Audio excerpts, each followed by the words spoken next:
चलिए नमस्कार दोस्तों, स्वागत है आप सभी का मुजाहिद मनीष चैनल पर। और आज मैं आपके लिए लेकर आया हूँ आनुवांशिक के कुछ क्वेश्चन। तो आज शुरुआत करते हैं। अपने चैप्टर है ये दूसरे नंबर का और इसमें है आनुवांशिक। तो पहला क्वेश्चन आपकी स्क्रीन पर भी आ चुका है।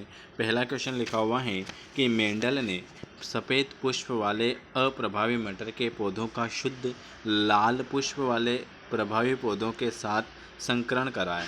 तो जो प्रथम पीढ़ी में जो होंगे वो 50% सफ़ेद फूल और 50% लाल होंगे। सभी लाल पुष्प होंगे। 75% लाल और 25% सफ़ेद होंगे, या सभी जितने भी फूल है वो सब सफ़ेद होंगे। चलिए बताएं मेंडल ने क्या किया था कि मेंडल ने सफ़ेद पुष्प वाले अप्रभावी मटर के पौधों का और शुद्ध जो लाल है वो पुष्प वाले प्रभावी पौधों के साथ संकरण कराया था। तो जो प्रथम पीढ़ी में आएंगे वो कौन से आएंगे? तो आप सभी ने बता दिया होगा ऑप्शन ए या डी।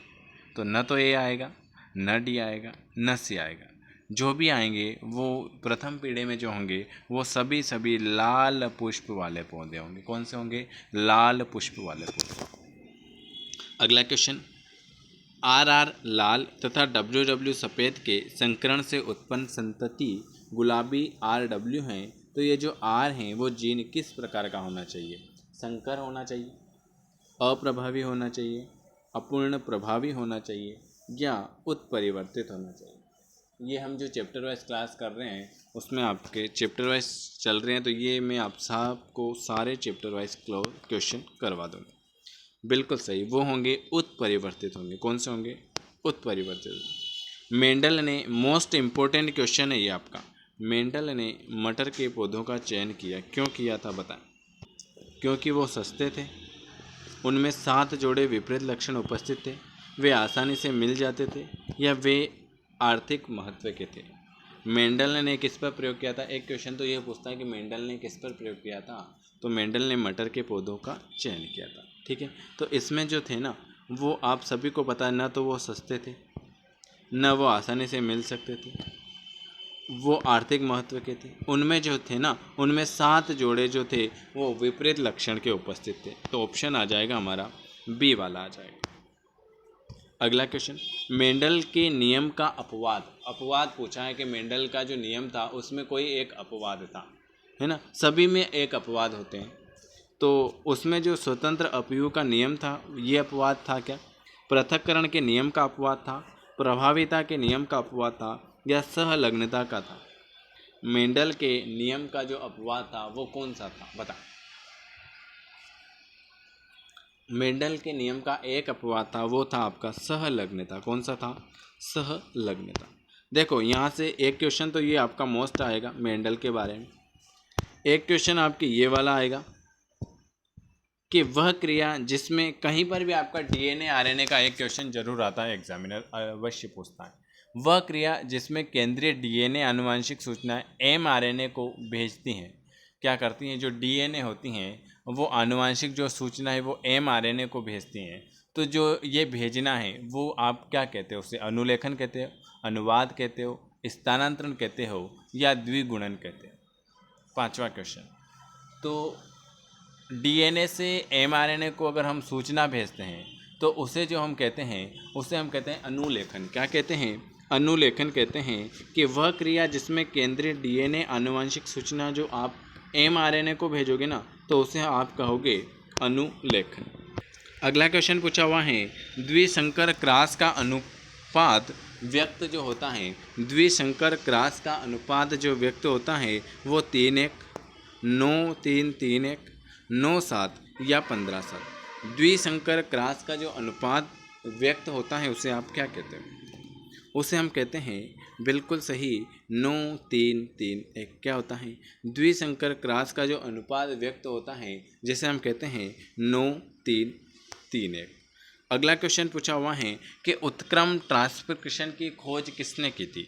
कौन से? उत्क्रम ट्रांसक्रिप्शन की खोज किसने की थी? वॉटसन और क्रिक ने, बिडल और टाटम ने, टेमिन एवं बाल्टीमोर ने, या खुराना ने? और ये क्वेश्चन आपके CGPNST में भी पूछा हुआ है। जस्ट अभी लेटेस्ट क्वेश्चन है कि उत्क्रम ट्रांसक्रिप्शन की जो खोज है वो किसने की थी? Very very good. टेमिस और वोल्टमीटर ने आपके उत्क्रम और ट्रांसक्रिप्शन की खोज की थी। अगर आपसे पूछ ले, आपको ये बताना है कमेंट बॉक्स में कि डीएनए की खोज किसने की थी और आनुवंशिकता की खोज किसने की थी। ठीक है, डीएनए की खोज किसने की थी, आनुवंशिकता की खोज किसने की थी, डीएनए का फुल फॉर्म क्या है। ये 3 क्वेश्चन आपको कमेंट बॉक्स में ज़रूर बताना है। अगला क्वेश्चन आपके सामने 8वें नंबर का, श्रृंखला समापन कोडान क्या है। कौन सा श्रृंखला समापन कोडान जो क्या है वो कौन सा है, बताएं।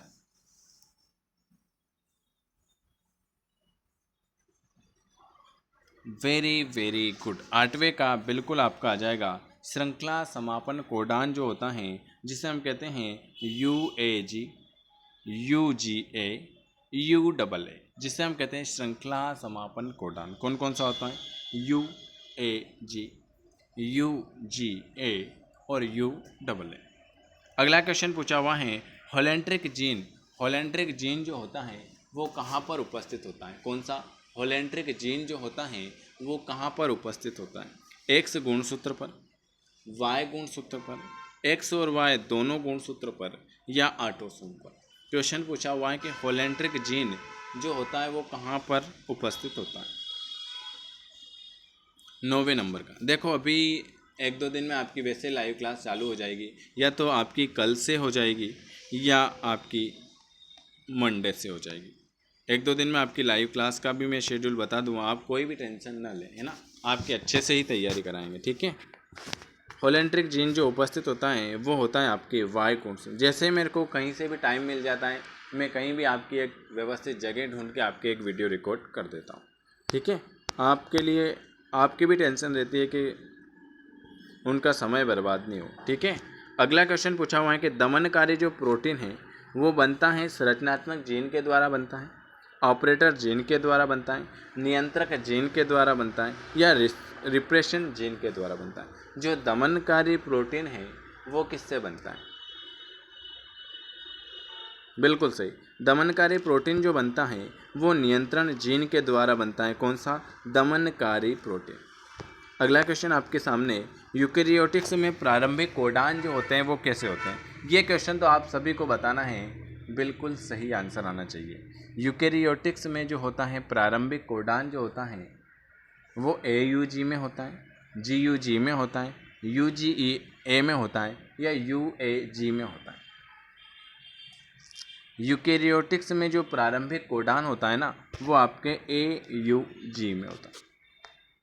अगला क्वेश्चन, मेंडल अपने प्रयोगों में सहलग्नता को नहीं पहचान सका। कौन, मेंडल भाई साहब अपने प्रयोग में सहलग्नता को नहीं पहचान सके। क्यों नहीं पहचान सके, क्योंकि उनके गुणसूत्र को देखना था, उनके द्वारा दिए गए लक्षण अलग अलग गुणसूत्रों पर स्थित थे, उनके पास शक्तिशाली सूक्ष्मदर्शी नहीं था, या उन्हें केवल शुद्ध पौधों का अध्ययन किया था। क्वेश्चन पूछा हुआ है कि मेंडल जो है अपने प्रयोगों में सहलग्नता को नहीं पहचान सके। क्यों नहीं पहचान सके, कुछ कारण रहा होगा।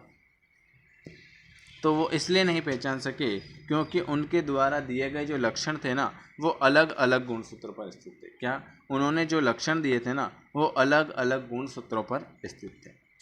चलिए अगला क्वेश्चन, इसके अलावा आपको अगर वो 200 रुपये वाली PDF चाहिए तो वो आप ले सकते हैं, जिसमें मैं आपको बता देता हूँ बहुत सारी चीज़ें हैं। अगर किसी को लेना है तो ले सकते हैं। हमारे अगर फ्री ग्रुप में ऐड होना है तो बिल्कुल मैं आपको एक नंबर दे देता हूँ, इस नंबर पर आप मुझे व्हाट्सअप कर देना, मैं आपको ग्रुप में ऐड कर दूँगा। ठीक है, 9753749986 पर आप मैसेज करके मुझे ऐड हो सकते हो।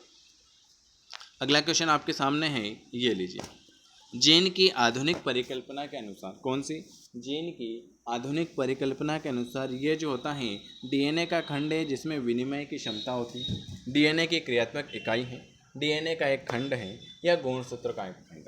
ये मैं आपको जो चैप्टर वाइज करा रहा हूँ ना, ये चैप्टर वाइज आपके 1-3 अच्छे क्वेश्चन है, इसलिए मैं चैप्टर वाइज भी करा रहा हूँ। और इसका मैं आपके लिए महा मैराथन क्लास में मोस्ट इम्पोर्टेंट क्वेश्चन का एक टेस्ट भी ले लूँगा, वो मैं 2-4 दिन में आपका एडजस्ट करके एक टेस्ट ले लेंगे। ठीक है, जीन की आधुनिक परिकल्पना के अनुसार जो ये होता है वो DNA के बारे में आप कहीं पर भी DNA देख लेना, एक क्वेश्चन जरूर आएगा। वो कैसे भी घुमा फिरा कर क्वेश्चन दे, अपन क्वेश्चन देते हैं। बिल्कुल सही, डीएनए की क्रियात्मक इकाई। जीन की आधुनिक परिकल्पना के अनुसार जो होता है डीएनए की क्रियात्मक इकाई। अगला क्वेश्चन पूछा हुआ है एक जीन, ये क्वेश्चन तो अभी जस्ट 2021 में पूछा हुआ था कि एक जीन एक एंजाइम सिद्धांत का प्रतिपादन किसने किया। अभी जीएनएसटी की 2021 में एग्जाम हुई थी, उसमें यही क्वेश्चन आया था कि एक जीन एक एंजाइम सिद्धांत किसने प्रतिपादित किया। बीडल और टाटम ने, एवरी एवं मरकोटी ने, वाटसन और क्रिक ने, या फोर्ड और टीजो ने। एक जीन एक एंजाइम किसने प्रतिपादित किया था। वेरी वेरी गुड, एक जीन एक एंजाइम आप सभी ने बिल्कुल सही बताया है, वो किया था बीडल एवं टाटम ने। किसने? बीडल एवं टाटम ने एक जीन एक एंजाइम सिद्धांत का प्रतिपादन किया। अगला क्वेश्चन आपके सामने है कि जीन की क्रियात्मक इकाई कौन सी। जीन की क्रियात्मक इकाई जो एक विशिष्ट पॉलीपेप्टाइड का संश्लेषण करती हैं उसे आप क्या कहते हो। क्वेश्चन लिखा हुआ है कि जीन की क्रियात्मक इकाई जो एक विशिष्ट पॉलीपेप्टाइड का संश्लेषण करती हैं उसे आप क्या कहते हो। रिकॉन कहते हो, क्लोन कहते हो, कोडान कहते हो, या सिस्ट्रॉन कहते हो। 15वें नंबर का क्वेश्चन, यहाँ पर हम 30 क्वेश्चन करेंगे, 30 क्वेश्चन फिर करेंगे, है ना। Very good. जीन की क्रियात्मक इकाई जो एक विशिष्ट पॉलीपेप्टाइड का संश्लेषण करती हैं जिसे हम कहते हैं सिस्ट्रॉन कहते हैं। क्या कहते हैं? सिस्ट्रॉन कहते हैं। रासायनिक दृष्टि से जो जीन होते हैं वो कौन से होते हैं। रासायनिक दृष्टि से जो जीन होते हैं वो पॉलीन्यूक्लियोटाइड के होते हैं, हिस्टोन के बने होते हैं, लाइपोप्रोटीन के बने होते हैं, या हाइड्रोकार्बन के बने होते हैं। रासायनिक दृष्टि से जो जीन होते हैं वो किसके बने होते हैं। 16वें नंबर का क्वेश्चन आपकी मोबाइल की स्क्रीन पर। रासायनिक दृष्टि से जो जीन होते हैं वो पॉलीन्यूक्लियोटाइड के बने होते हैं। किसके? पॉलीन्यूक्लियोटाइड के बने होते हैं।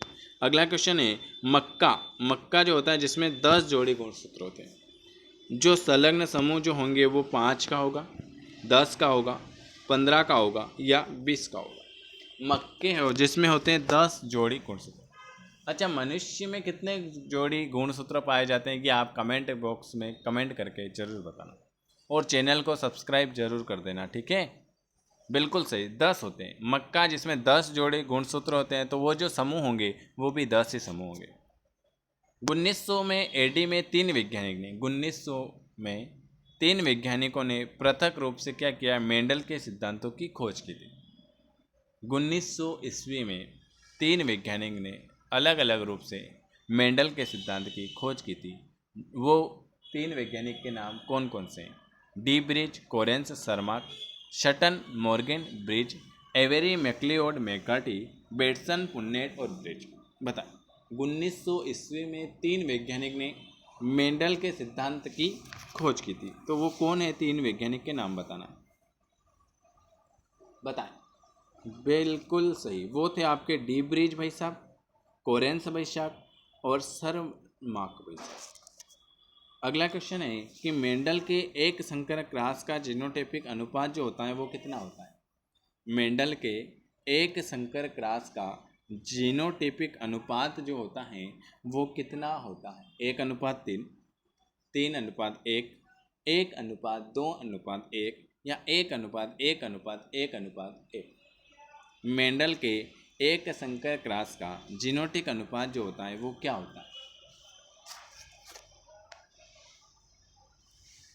Very very good. मेंडल के एक संकर क्रॉस का जीनोटाइपिक अनुपात जो हो जाएगा वो हो जाएगा आपका बिल्कुल सही 1:2:1। अगला क्वेश्चन, आनुवांशिकता और विभिन्नता से संबंधित विज्ञान की शाखा। यहाँ से आपके अगर 2 क्वेश्चन भी आ गए इस चैप्टर से तो बहुत बड़ी बात। आनुवांशिकता और विभिन्नता से संबंधित विज्ञान की शाखा वो क्या कहलाती है। भूवानस्पतिक, सेरिकल्चर, आनुवांशिकी, या कोशिका विज्ञान।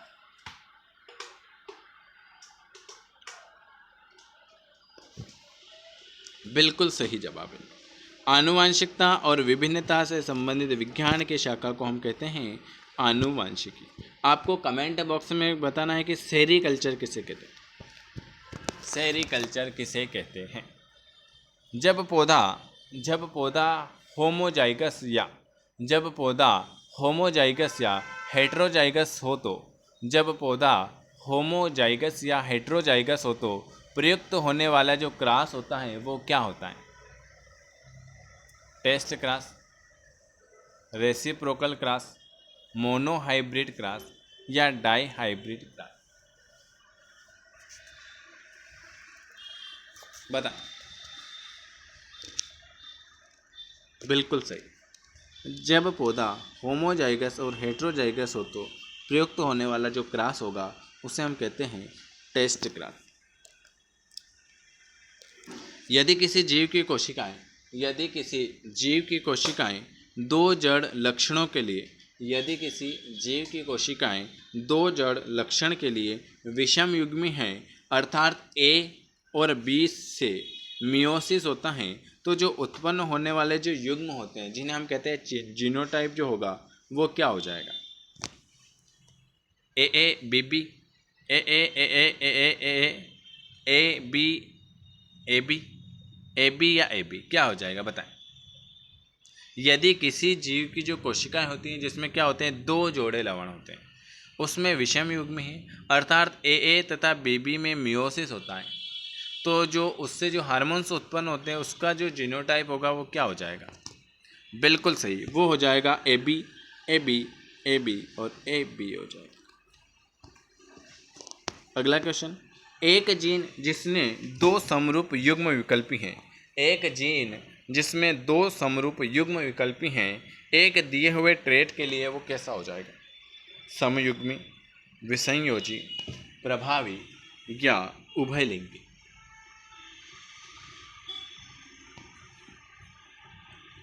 बिल्कुल सही, उसे हम कहते हैं समयुग्मी। अगला क्वेश्चन आपके सामने 30 से 35 क्वेश्चन मैं आपको करा देता हूँ। ये इसमें कितने 37 क्वेश्चन देख लेते। अगला क्वेश्चन आपके सामने है कि प्रोकैरियोटिक्स में जीन नियमन तथा संगठन के लिए ओपेरान मॉडल है वो किसने प्रस्तावित किया था? प्रोकैरियोटिक्स में जीन नियमन तथा संगठन के लिए जो ओपेरान मॉडल हैं वो किसने प्रस्तावित किया था? जैकोब तथा मोनोड ने, बीटल तथा टाटम ने, मेसलेंस और स्टाइल ने या विलिकिंस और फ्रैंकलिन ने?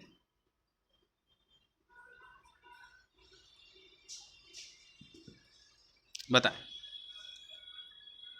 बिल्कुल सही हो जाएगा कि प्रोकैरियोटिक्स में जीन नियमन तथा संगठन के लिए ओपेरान मॉडल जो प्रस्तावित किया था ना वो किया था आपके जैकोब व मोडेल ने। एक एफए संकर और अप्रभावी जनक के जो मध्य क्रॉस होता है उसका अनुपात क्या होता है? एक F1 संकर और अप्रभावी जनक के मध्य क्रॉस होता है उसका जो अनुपात होता है वो क्या होता है? अगर वीडियो अच्छा लगे तो लाइक शेयर कमेंट जरूर करें, ठीक है? बिल्कुल सही, उसे हम कहते हैं 1:1 का अनुपात। एक F1 संकर और अप्रभावी जनक के मध्य क्रॉस का जो अनुपात होगा 1:1 हो जाएगा। अगला क्वेश्चन, डीएनए द्विगुणन की सेमी कंजर्वेटिव विधि का प्रायोगिक प्रदर्शन जो किया था वो किसने किया था? आपकी आज और रात को हो सकेगा, तो अगर मैं यहाँ से निकल गया तो रात की लाइव हो सकती है, और नहीं निकल पाया तो फिर आपकी आज और रिकॉर्डेड क्लास आ जाएगी, कल लाइव हो सकती है। जो भी सिचुएशन के हिसाब से मैं आपकी क्लास ले लूँगा। मेरे का आपका 50% हॉस्पिटल में है और 50% दिमाग आपके इधर है ना? तो आप कोई भी टेंशन न लें, आपकी सारी क्लासें चलेगी, टेंशन न लें, ठीक है? बिल्कुल सही, 26वें का सी, डीएनए द्विगुणन की सेमी कंजर्वेटिव विधि का जो प्रायोगिक प्रदर्शन किया था ना वो किया था मेसल्स और स्टाइलर। मेंडल द्वारा लिए गए 7 विपरीत लक्षण, किसके द्वारा? मेंडल के द्वारा लिए गए 7 विपरीत लक्षण कितने गुणसूत्र पर उपस्थित है? 4, 5, 7 या 14? बताएं। 27वां क्वेश्चन, बिल्कुल सही जवाब है। मेंडल द्वारा दिए गए 7 विपरीत लक्षण जो हैं वो 4 है। बारबरा मैक्लिंटाक जो प्रसिद्ध हैं वो किसके लिए प्रसिद्ध? बारबरा मैक्लिंटाक जो प्रसिद्ध हैं वो किसके लिए? मक्का में जैवलिन जिम की खोज के लिए, मक्का में उत्परिवर्तन के लिए, गेहूं में जंपिंग जीन की खोज के लिए, या चावल में उत्परिवर्तन के लिए?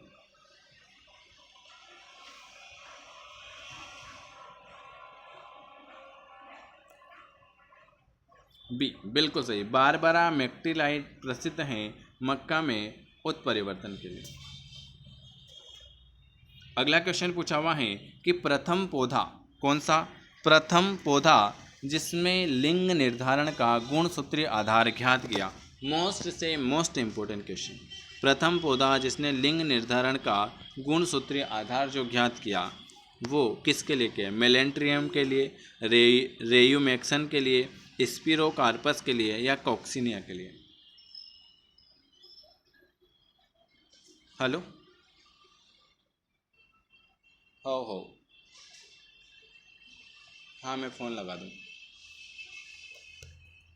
बिल्कुल सही। प्रथम पौधा जिसने लिंग निर्धारण का गुणसूत्रीय आधार जो ज्ञात किया वो मेलेंट्रियम के लिए किया था। तीसवें नंबर का, प्लियोट्रोपिक लक्षण जीन का वह गुण प्रदर्शित करता है जिसे आप क्या कहते हो?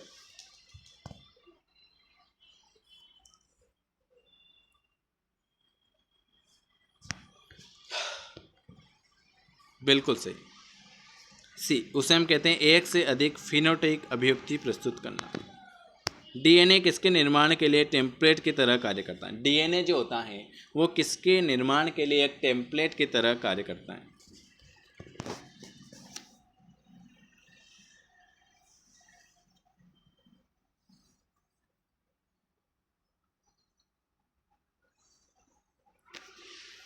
Very good. डीएनए और आरएनए दोनों, डीएनए के दोनों स्ट्रैंड जुड़े होते हैं। कैसे जुड़े? अरे वो उसको आईसीयू में ले जाना और ये ले जाना। मैडम का फोन आया, बालक को ने और रिपोर्ट दूंगी। मैं 5 मिनट में आ रहा हूँ। बताएं। बी वाला, हाइड्रोजन बंधित वाला। अगला क्वेश्चन पूछा हुआ है 1959 में कृत्रिम डीएनए के संश्लेषण के लिए जो नोबेल पुरस्कार दिया था वो किसे दिया था?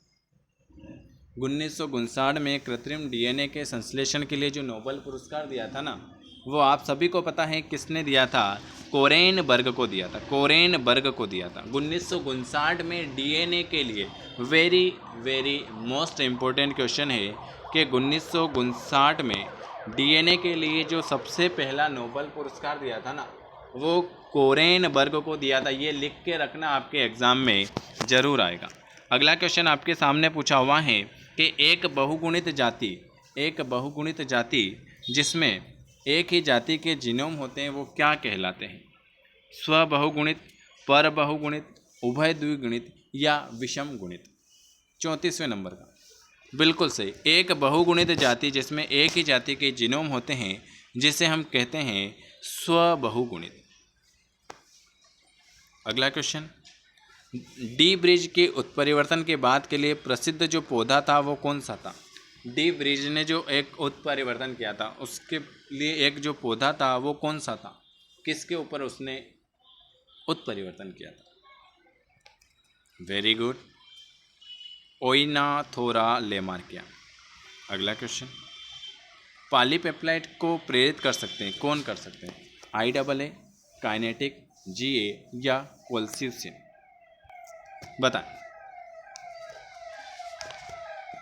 बिल्कुल सही, बी वाला, काइनेटिक के द्वारा। पॉलीपेप्टाइड को प्रेरित कर सकते हैं हम काइनेटिक के द्वारा। अगला क्वेश्चन, लाइगेज नामक एंजाइम का क्या कार्य है? लाइगेज नामक एंजाइम का जो कार्य है वो क्या है? ये चैप्टर मैं आपको कल ख़त्म करवा दूँगा। इसके बाद फिर आपके जो भी होगा मैं आपको नंबर पर, जो भी अगर नया जुड़ना चाहता है चैनल को सब्सक्राइब कर लेना, लाइक कर देना, शेयर कर देना, और जो भी होगा मैं आपको इस नंबर पर बता दूँगा। जो भी नया जुड़ना चाहता है दिए हुए नंबर पर मैसेज कर सकते हैं 9753749986। जो भी क्लास का टाइम होगा या तो शाम को होगा तो शाम को लाइव, अगर जो भी सिचुएशन के हिसाब से मैं आपको होगा तो लाइव ले लूँगा क्लास, ठीक है। नहीं तो आपकी रिकॉर्डेड क्लास आ जाएगी 1 और 2 दिन को, ठीक है। आज हो सकता है तो लाइव भी ले सकते हैं, ठीक है। वो सब पता चलेगा शाम को। बिल्कुल सही जवाब है इसका बी आ जाएगा, डीएनए के टुकड़ों को जोड़ने के लिए। देखो आपकी पढ़ाई में डिस्टर्ब नहीं आए इसलिए मैं आपके लिए कैसे भी करके टाइम निकाल कर आपका एक वीडियो डेली बना देता हूँ, ठीक है। तो अगर वीडियो पसंद आता है तो लाइक कर सकते हैं, शेयर कर सकते हैं, सब्सक्राइब कर सकते हैं, ठीक है। अभी आपको प्रॉपर हम क्लास नहीं दे पा रहे हैं, इसके लिए खेद हैं आप सभी के कि थोड़ी प्रॉब्लम चल रही है अभी, है ना, ठीक है। तो अब इसके अलावा मैं आपको 200 रुपये वाला एक PDF भी बता देता हूँ, वो भी देख लो। पूरा बता देता हूँ 200 रुपये में आपको क्या क्या मिलेगा, इतना मटेरियल मिलेगा ना। 200 रुपये में आपको 10,350 MCQs मिलेंगे और NCERT के आपको थ्योरी की बुक मिलेगी। ये सब आपको व्हाट्सएप पर PDF फाइल मिलेगी मात्र 200 रुपये में। बता देता हूँ क्या क्या है, जिसमें आपके 500 क्वेश्चन रहेंगे बायोलॉजी के, 1500 जो क्वेश्चन आपके सारे एग्ज़ाम में आए हैं सारे सब्जेक्ट के रहेंगे। उसके बाद आपके 2007 से 2019 तक PNST ने जितने भी क्वेश्चन कराए हैं वो करना बहुत ज़रूरी हैं, वो भी रहेंगे। उसके अलावा 2019 तक के रहेंगे।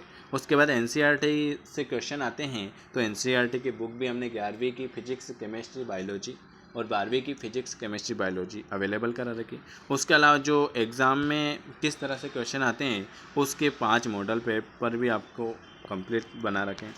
उसके बाद आपके अरिहंत की बुक जो आती हैं उसके भी आपकी केमिस्ट्री, फिजिक्स, जूलॉजी, बॉटनी सारे क्वेश्चन, मतलब हमारा तजुर्बे के हिसाब से हमने आपको सारे वो क्वेश्चन अवेलेबल कराए हैं जो आपको, देखो आप एक तो ये जो मैं आपको सारे क्वेश्चन अवेलेबल करवा रहा हूँ ये पढ़ लेना।